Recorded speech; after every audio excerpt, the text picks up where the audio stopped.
Hey everyone, Kaiser coming back to you here with a new Let's Play. As some of you may know, this is Prison Architect. I picked it up in the recent Steam sale, and I have to say it is a ton of fun. It's in Alpha Stage 21, I believe. I think actually the game sort of first, the Alphas got the alphas first began to be released in about 2011, so the game's been in development for a while. It's an indie game, crowdfunded, a little bit like DayZ. So this isn't the complete game, but just sort of from what I've seen, most of the features, or at least a good amount of features, are sort of in the game, so you can play it and you can enjoy it quite a bit. You don't have to worry about stuff not being in there. Like with DayZ, they haven't added in vehicles yet, which are quite a big part of, what the mod was. But here I am building a holding cell, so I'm able to house my first intake of prisoners. And the way I like to build my prisons is I like to get the basic structure down first, like a holding cell, a yard, a canteen, some showers, and get my power and water all laid out, so that when I get my intake of prisoners, I don't have to worry about them rioting very early on, because they don't have basic sort of utilities. This is the second prison I've ever done. I played, I think, the tutorial, which is very basic, and I did my first prison, and it kind of didn't go so well. I had lots of prisoners escaping. I was still kind of learning the game. But this is my second prison. I think I figured out more or less how the game works and the best way to do things. But I'm sure, as always, there's still things we can learn. Here, actually, is something I just learnt. I always tended to leave gaps in between my walls when I was going to put a door in. But as you can see here, I think the correct way to do it is to build your walls, and then you just put a door onto the wall you want, and that's how you get it to function correctly. As you can see, there are those two kind of little paving stones where the door will close, and I think that's how it's supposed to be. There's not supposed to be a gap. Like, I think the game will recognize it as one sort of kind of building now. I think, as I said, this is only my second prison. I'm still kind of working out how this game actually works. But here we've got a nice little holding cell, and that room in the back there are going to be our showers, so that our prisoners have nice, easy access from their holding cell. There we go, we're going to build the foundations. I believe I'm doing this little bit here incorrectly. Like, when the foundations are built, the dividing wall between the holding cell and the showers is actually going to get destroyed. What you should do is, see, there we go, make the building first and then add your dividing walls in. And this room I'm building here, that's going to be kind of our utilities closet, as I like to call it. We'll have our power station in there, and we'll have our water pump. It's usually a good idea to place this towards the center of your prison, so then your pipes and your electrical cable will have the least amount of distance to travel to all of the buildings you need to power. And that's actually quite a big part of this game, kind of efficiency, and trying to design your prison with a view to having your staff and your prisoners have to move the least amount of distance possible to get to, the most important places.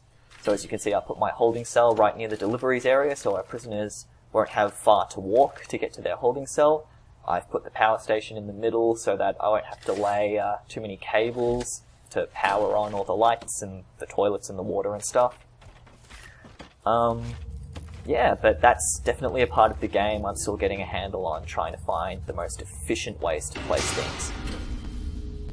But as I said earlier, this game's a ton of fun. It's got lots of scope for, rather like Minecraft, kind of building specific things. Like, I really, really want to see someone do a replica of Shawshank Prison. That would just be awesome, I think. You can have Morgan Freeman, and I can't remember who the actor for Andy Dufresne is, but, whoever that actor is. And I just want to see someone do Shawshank Prison, or even, if someone's really game to do, like, Auschwitz or Birkenau, or a concentration camp, though I don't think anyone would do that. That would be a bit insensitive, maybe? You could probably do it. You just need lots and lots of kind of perimeter fences and barbed wire. And then you'd have to have, like, your prison policy set to, like, the maximum amount of punishment for even tiny little transgressions. And yeah, I'm sure you could do that. You could make a Nazi death camp. Absolutely. Oh well, time will tell if anyone does something crazy like that. Another part of the game I think I hadn't quite figured out at this point, but which I did later in the Let's Play, is that when you do this part here, zoning your rooms, I think it automatically gives the room a concrete floor. Because, as some of you may know, or you may not know, you can give your prison kind of rooms different floor materials, like a concrete floor, a wood floor if you want to be a little bit fancy, or a metal floor. And once you zone a room, if you go to the materials menu and you try to choose a floor material, you actually can't apply a concrete floor to the room. So that's why I think they already have concrete floors applied. If I'm wrong, just please, someone who knows what they're doing, correct me. But I think that's how it works. Because I do know later on when I build my first big cell block, I'm able to give it a metal floor, even though I've zoned the room in all the cells. So once you've zoned a room, you can give it a floor. I just think it automatically has... excuse me. It already has a concrete floor applied. And actually another thing, because I was watching some YouTube videos just of people playing Prison Architect to see if I could pick up some tips. The way I do buildings is not quite correct either. I think once you apply because the way I do it is I build my kind of perimeter brick walls and then I apply the foundations to all of it and my building gets done. But I think you can completely skip the wall part and you can just go to the foundations menu, click building foundation, and then lay out the foundation for your building, and it'll automatically apply the brick walls along the perimeter of your building. And I think that is the correct way to do it. Because I played, I think, for about 2-3 hours straight in sort of this session. I'll split it up, obviously, into smaller chunks to make it easier to upload. But, yeah, obviously, this is post-commentary. So after I did this, this kind of session was when I looked on YouTube, just trying to pick up tips for Prison Architect, and I saw a guy who didn't even bother with the perimeter walls, and he just did the building foundation and it added in brick perimeter walls. So I believe that's the correct way to do it. And here I'm just plotting out our yard, so our prisoners will have somewhere to frolic and play and do their weights and stuff. Just for aesthetic reasons, I'm making it a concrete wall. I don't think there's really much of a difference between brick and concrete walls. I have noticed that you can't, if you've done a perimeter wall of concrete, it's difficult then to turn it into a building. Like, I think if you want to turn something like a room or a space into a building, you need to use brick walls. Because I had some issues when I was trying to do it with concrete walls, because I figured, concrete walls would be harder to break through than just regular brick walls, so I should make all my buildings that are going to have prisoners in them out of concrete. But no, that didn't work. There we go, we've got our yard. My first 2 prisons, which includes this one that I designed, I tended to have everything kind of radiated out from the yard. The yard was kind of a central area, and it was kind of everybody, like my staff and my prisoners and my workers, they all had to go through the yard if they wanted to get to a particular building.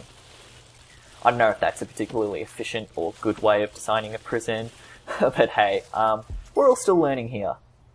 So we'll just experiment with different things. And here I think, here we go, I'm going to build a kitchen and a canteen so we can start feeding our prisoners.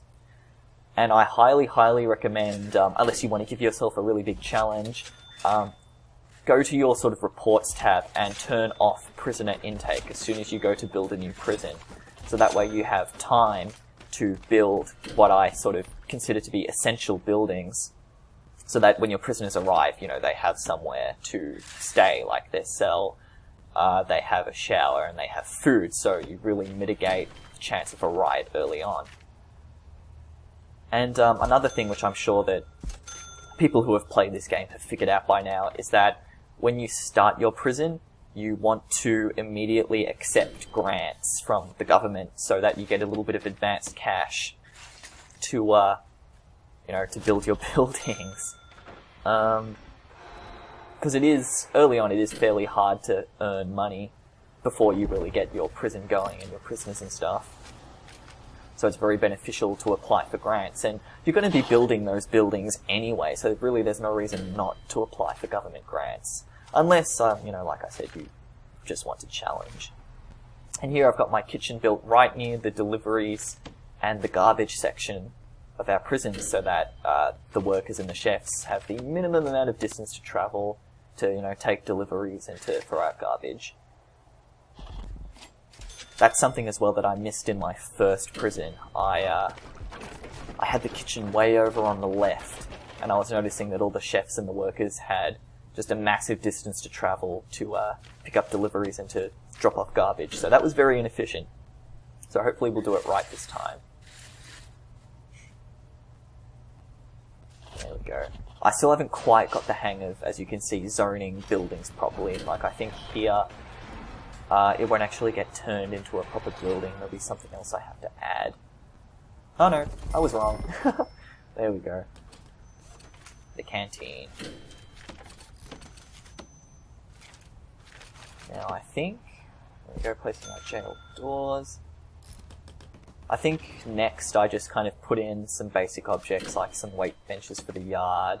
Oh no, that's what I do, of course. We have to put stuff in our kitchen and our canteen, like cookers and our serving tables. Because what use is a canteen if prisoners have nowhere to sit? And as well, I also need to build a storage room. Because as you can see, our workmen are leaving rubbish kind of all over the place. But something I was quite amazed by with this game is that it's like only a 100 megabyte download or something. I mean, of course, you know, with AAA games and stuff, a lot of the space is from textures and like HD audio files and stuff like that. But even so, despite this game's kind of very simple graphical design, I was really amazed. It's like a 100 megabyte download, so you can just, you know, buy it off Steam and get playing pretty much straight away. You don't have to worry about making room on your hard drive. If you're a solid-state drive owner, I know, even though I've got a 256 gigabyte solid-state drive, it gets used up fairly quickly. Because I just like to have, sort of, there's 3 or 4 games that I play regularly, and I like to have them all on my solid-state drive, so managing the space on that hard drive is important for me. But it was great that I didn't have to worry, because this game uses up so little space. And here I see I've built my kitchen probably a bit too small. There's not quite enough room for everything. I really should have extended it to make it sort of the same dimensions as the canteen. But oh well, it will do. There we go, just wiring up the electricity, water.